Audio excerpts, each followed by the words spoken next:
नाज़रीन, अवामी न्यूज़ में ख़बरनि जो सिलसिलो जारी है। इन वक्त से तव्हांखे सखर में ख़बर ॾींदा हलूं त जिथे संजो वॾो वज़ीर सैद मुराद अली शाह प्रेस कॉन्फ्रेंस करे रहियो आहे। मुख्य तोहिन जे इल्ज़ाम हेठि गिरफ़्तार करण जूं धमकियूं ॾिनियूं वयूं आहिनि। इदारा हदनि में रही कमु कनि त बहितर आहे। जेको बि आइन जी भञकड़ी कंदो उन जे ख़िलाफ़ बीहंदासीं।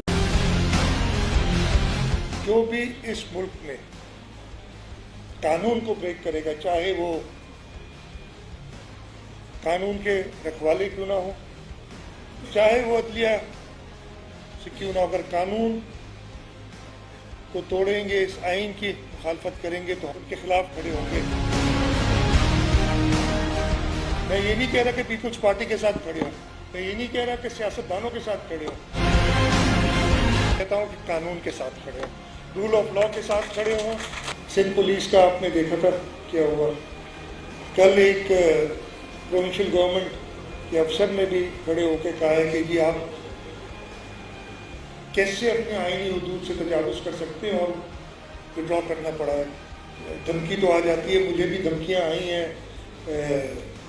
Not directly. अक्सर कहा जाता है कि इसको हम कंटेम्प्ट में बांध देंगे, तो इस तरीके से मुझे अभी भी कई क्वार्टर से कहता है कि ये इस पर कंटेम्प्ट कर देंगे हम। तो भाई मैं हर इदारे का, हर आईनी इदारे का उतना ही उसके तकद्दुस का ख्याल करता हूँ जितना मैं अपनी पार्लियामेंट का करता हूँ, असम्बली का करता हूँ। लेकिन मैं भी यही चाहूँगा कि हर इदारा अपने आईनी दायरे में रहे तो बेहतर होगा। मज़ीद खबरों और तफसीलात के लिए विज़िट करें हमारी वेबसाइट www.awamiNewsHD.com।